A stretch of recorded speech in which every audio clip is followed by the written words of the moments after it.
Hello, friends. So, today we'll look at a personal stock portfolio dashboard, how to create it, and how to use it for maintaining your stock portfolio. So, there are two parts to this. First one is the stock dashboard itself, what you see on your screen right now, which has fields for total market value, total change, uh, and total gain and loss, and likewise and uh, there is a ledger tab as well. So I think there is some issue with the formula here. Okay, f6 to this one,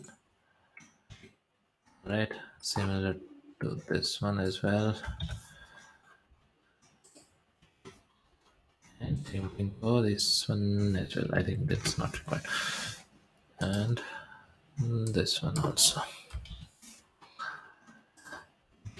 All right, so let us go to the ledger first. So ledger is nothing but a placeholder for all the transactions that you will do. So this ledger, if you see, this table has been marked. Okay, sorry. This ledger table has been marked here as a table named ledger, which will be used in the stock dashboard. So basically, whenever you buy or sell a particular stock, you will mention it here, and it will automatically pull the values in this particular dashboard. How does that happen? So for example, today 30th November 2021, I have bought Deepak Nitrite. Okay, it can be a new stock altogether as well, which will require one primary entry to be done in the stock dashboard for it. For example, let us say it is Tata Motors. Okay, Tata Motors is also already there. Let us say it is something else. Relaxo. Okay, Relaxo is not there. So yeah, it automatically fetched. So how is it doing that? It's taking from the data stocks field of this one. So okay, I'll take 30th November only for this. Okay, let it be 1st of December, though the date has not yet come. Uh, Okay, and we are saying that these all are by transactions. Let us not even say that. We can just say plus 75, plus 85. What price? Let us say some hypothetical price for now. We'll just say some 1550 rupees for this one. Relax. So we bought for, let us say, 1100 something change. And yeah, the currency is INR for all of these. It could be used whenever you're doing in doing the transactions in basically multiple currencies. At that time, you can be using this. Now, going back to the dashboard, if you see Deepak Nitrite, we added 75, so that will be reflected in Deepak Nitrite. Okay, it shows 349. Let us say we make it 76, so it should become 750, 350 actually, which it became. Now, as I said, the relaxo entry we haven't done here yet. So yeah, relaxo entry it took automatically, and then we can just pull these things. And for this particular trend line, this is something that you see in websites like Money Control and all. There is a simple way to do it. So you can take a historical data of any of these stocks.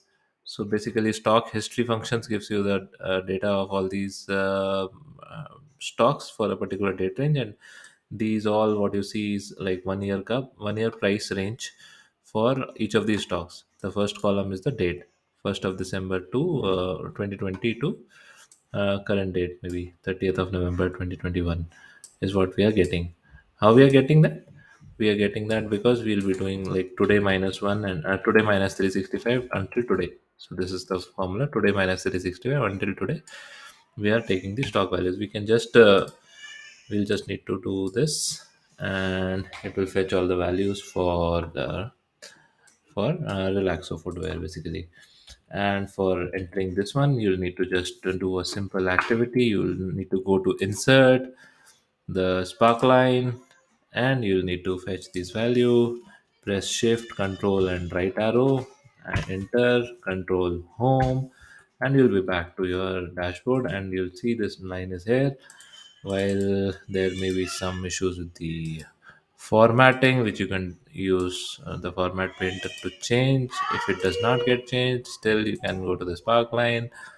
Just use your own Sparkline color and choose your own particular weight for the Sparkline. You can enlarge or make it small or whatever. You'll be able to see a better trend line. Well, you can see all of these in different portals, be it Kite or be it TradingView or be it Charting. But yeah, this is an easy way to track all of these in a simple Excel function. And yeah, it is tracking all of these industries, units, current price, market value, all of these. These all are being fetched market value of your stock. Actually, it is, but you can take a lot many other parameters also for each of these stocks. For example, let us say we enter a test column here to see what all can be taken for this dot. We can take a 52-week high, 52-week low, beta, which is the correlation of stock versus the index, how fast or how slow the stock is reacting with the index. It is positively correlated to the index or negatively correlated to the index. The change for the day, change in like rupees, change in percent, the currency description, employees, exchange, which exchange is it listed on. You might be wondering, why do we need exchange? So exchange is needed because it can have too many exchanges. Actually, it can be used to track the NSE, the Bombay Exchange, the Nasdaq, the NSE, NYSE, sorry, and any Japanese exchange or any crypto exchange also for that matter. So any leading cryptocurrencies, you can be getting all those values as well here. So if you really see, if you had to get for Bitcoin, BTC USD pair, it should be able to fetch you the value. And yeah, same thing you can do for this one also, but you'll not get any values because you have not done any transactions for it so far.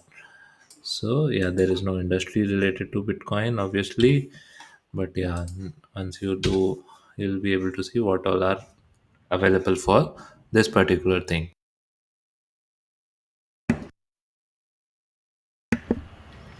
So you can get a 52-week high for Bitcoin, you can get a 52-week low for Bitcoin, and you can get a return for Bitcoin. So yeah, as it is done for Bitcoin, you could have done it for anything else also. So yeah, for different type of trading symbols, you'll get different kind of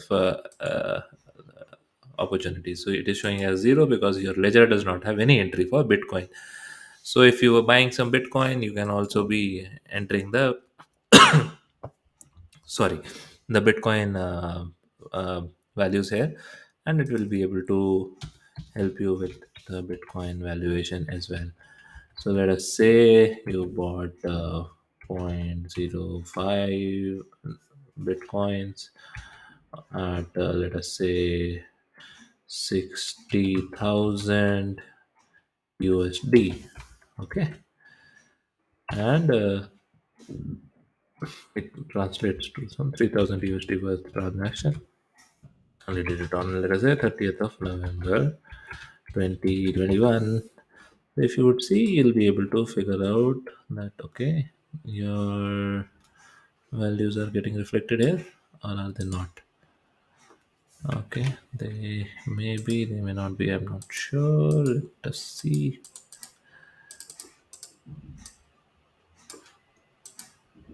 It is not. Okay, why is it not? Ticker is BTC USD. I think it takes in. Okay, there's some issue with this one. Not sure what exactly. Let me just try figuring this out. Okay. Mm-hmm. Okay.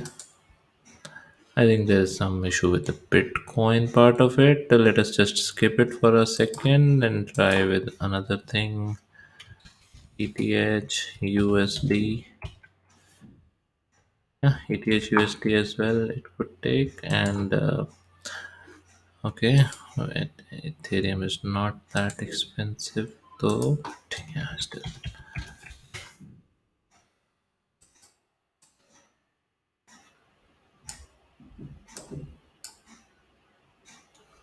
Mhm. So it is not tracking for other exchanges, I believe. Okay, it could have tracked for maybe Al means it's there. It's there already. You could do it for Astral.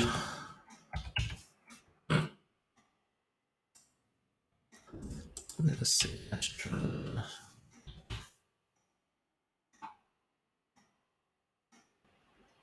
Okay, Astral was not there already. Okay, it is there.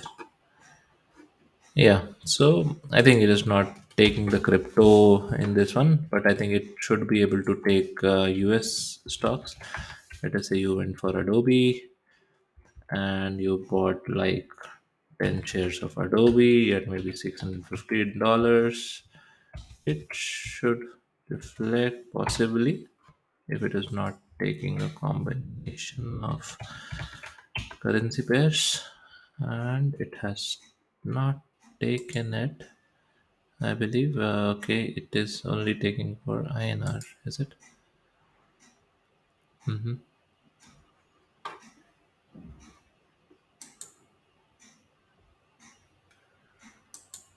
Yeah, and it is showing the currency is wrong because it has been formatted like that.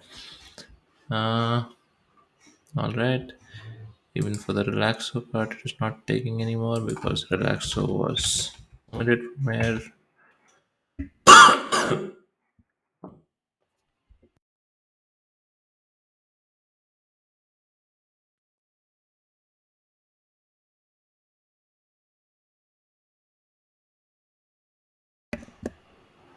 All right. So, okay, let us not get into the nitty gritties of this. While I hope you understand what I am trying to explain through this. And another beautiful usage of this could be to do a kind of a back testing of any of your stocks. Let us say you are using charting or something to get a stock list of stocks for a back tested data, and you want to see how was the performance for that particular ticker in the next 30 days. You could very well do that. So I'll just show you a simple illustration of a stock history formula here for doing that, uh, which is let us say you're having this relaxo only, and you go to the data tab, stocks, and it will automatically fetch relaxo as the NSE stock, I believe. Or if it is not able to do that, it will show you in the data selector tab, so you can choose from NSE or Bombay Stock Exchange. I chose from the NSE one. Now I have a beautiful function called stock history. The stock history function would help me basically ask for the stock, ask for the start date. So I can mention a start date as maybe today minus 365 into 2, which is 2 years before, and till today I want the data. What all data do I want? I want a daily candlestick data. I don't want headers, or maybe I do. Let us say one, show headers.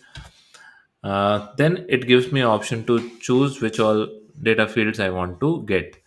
So I can get date, the close of that day, open of that day, high, low, and volume. Let us say we opt for all of them: 0, comma 1, comma 2, comma 3, comma 4, comma 5, which will give me all OHLC plus volume data. And I just press enter and I'll get the 2 years data of all of these things in a bit.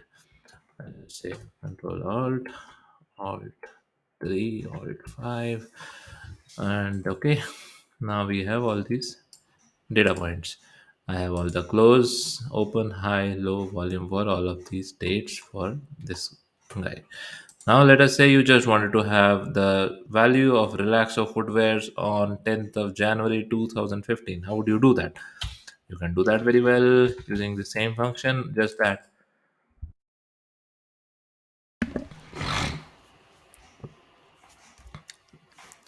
you'll be using the uh, from and to date as the same date. So what is your 01/01/2015, right?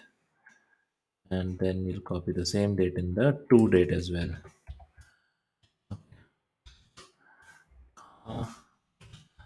To date, comma, it has to be a daily candle data. Does not need to have any headers because I'm just looking at one particular value. So what exactly it is doing is it is going to find one particular value from all this array. So this array would be 1 to 1 only for one day. So this particular row. And what we are looking at, we are not looking at the date, we are just looking at the close price for that particular day. Bracket close, and we'll be able to get the close price of Relaxo footwear on 1st of January 2015. You could very well parameterize it. You can, just give it in a field and be able to get that same data point. You could do the same thing for any other stock as well. Tata Motors, for that matter, and you'll get for Tata Motors as well. Again, it did not take. So either you can go to the data tab or just it is also listed on New York Stock Exchange, Bombay Stock Exchange, and everything. So this is using the Refinitiv library of Microsoft basically. So you can be using this XNSC kind of a function. XNS, sorry, NSE, and if you know the exact ticker, Tata Motors is the ticker name. It should be able to very well take it and give you the stock value and also change the other data points. So yeah, that is very much it. How to use a stock history function, how to create a personal portfolio dashboard. I'll just delete this or maybe keep it for your reference. It will be in the last. I'll share the stock portfolio dashboard as a part of the description of this video. And that's very much it. Thank you for today. Thank you for watching. Have a good day. Bye bye.